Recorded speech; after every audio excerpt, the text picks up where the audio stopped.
First solution, खुशी के ढोल बजाने के लिए अंदर, खुशी के ढोल बजते रहें पूरा दिन। क्या आप चाहते हैं ऐसा कि अंदर खुशी के ढोल बजते रहें, कुछ भी हो जाए, खुशी के बाजे बजते रहें? क्या आप चाहते हैं ऐसा? जो कह रहा है कि नहीं डिस्टर्ब होता है, आपने ध्यान से चेकिंग अगर की हो, आप बताना। ध्यान से अगर चेकिंग की हो, जितना जितना हम अपने स्वरूप में टिकते जाएंगे, उतना ही खुशी हमारी इंडिपेंडेंट होती जाएगी। तो पहला सॉल्यूशन है अपने प्रकाश स्वरूप को देखना, अपनी सीट पर सेट हो जाना, अपनी पोजीशन में रहना, अपने स्वरूप में टिक जाना। बाबा अलग अलग वर्ड्स यूज करते हैं।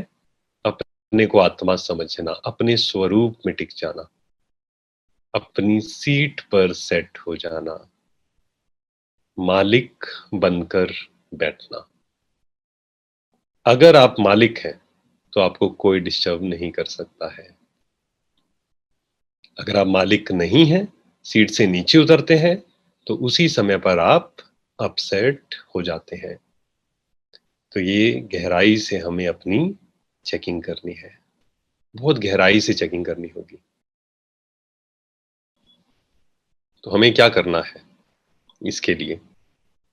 ढोल बजाने के लिए अंदर बाजे बजते रहें, खुशी के, रुके नहीं वो। देखिए, अगर अंदर ढोल बज रहे होंगे, कोई सामने कुछ भी बोल रहा होगा, आपका मन उससे डिस्टर्ब नहीं होगा। हाँ, एक रीजन है, सुन रहे हैं, खुशी के ढोल बज रहे हैं, यस। जब हम अच्छी-अच्छी बातें सुनते हैं, तो भी अंदर खुशी के ढोल बजते हैं। तो पहला सॉल्यूशन बहुत सुंदर है, आप अभ्यास करना। इतने अनुभव आए हैं आत्माओं के, पता नहीं कहाँ-कहाँ से, विदेशों से और देश के कोने-कोने से। अभी मैं आपको एक सच्चा अनुभव शेयर करता हूँ आपके साथ। एक बहन है और वो दिल्ली से हैं, उनका नाम तो मैं शेयर नहीं कर सकता हूँ यहाँ पर, परंतु वो सुन भी रहे होंगे शायद। उनसे बात हुई, उनका मैसेज आया, तो उन्होंने कहा कि मुझे कैंसर है, फिर भी मैं खुश हूँ। और उन्होंने जो मुझसे प्रश्न भी पूछा मेल पर, उसमें एक बार भी उन्होंने ये नहीं लिखा कि बीमारी कैसे सही हो। उन्होंने कहा, मुझे ये बताइए कि पुरुषार्थ कैसे अच्छा हो। जब उनसे डिस्कशन हुआ, तो 3-4 बार उनको कैंसर सही हुआ, फिर दोबारा हुआ, सही हुआ, फिर दोबारा हुआ। पर इतनी खुश थी वो आत्मा। मैंने उनसे पूछा कि आप खुश क्यों हैं? तो उन्होंने 2-3 रीज़न बताए। आज हम वही शेयर करेंगे।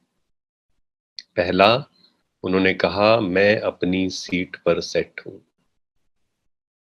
मैं अपनी सीट पर सेट हूँ। और ये सेल्फ ट्रांसफॉर्मेशन की क्लासेस करने के बाद उनके अंदर ये परिवर्तन आए। बहुत सुंदर विधि बाबा ने बताई है। अगर आप अपनी सीट पर सेट हैं, चाहे शरीर का पेपर आए, कितना भी बड़ा पेपर आ जाए, उनकी लास्ट स्टेज, 4th स्टेज बता दी गई, पर फिर भी वो वापस आई। कैसे? खुशी से, अपनी सीट पर सेट होकर। पहला है अपने प्रकाश स्वरूप को देखना। आप ये अभ्यास बहुत पक्का कर लें। अगले 1 हफ्ते तक के लिए इसको पक्का कर दें कि पहला अभ्यास जो मुझे करना है, मैं आत्मा प्रकाश हूँ। मुझे अपने प्रकाश को देखना है। जितना एकाग्रता बढ़ती जाएगी, उतना ही आपको आनंद, उतना ही आपको खुशी, उतना ही आपको स्थिरता आती जाएगी। और फिर बाहर के फैक्टर्स आप पर इफेक्ट माना बंद कर देंगे। कोई गलत बोल भी रहा होगा, तब आप क्या सोच रहे होंगे? ये नहीं सोच रहे होंगे ये गलत क्यों बोल रहा है, पर आप अपने प्रकाश स्वरूप को देख रहे होंगे। और कर्म योग बहुत सुंदर होता है इससे, क्योंकि ये बहुत इजी है, बहुत सरल तरीका है अपने प्रकाश स्वरूप को देखना। तो ये प्रैक्टिस जरूर करें, बहुत सुंदर प्रैक्टिस है ये।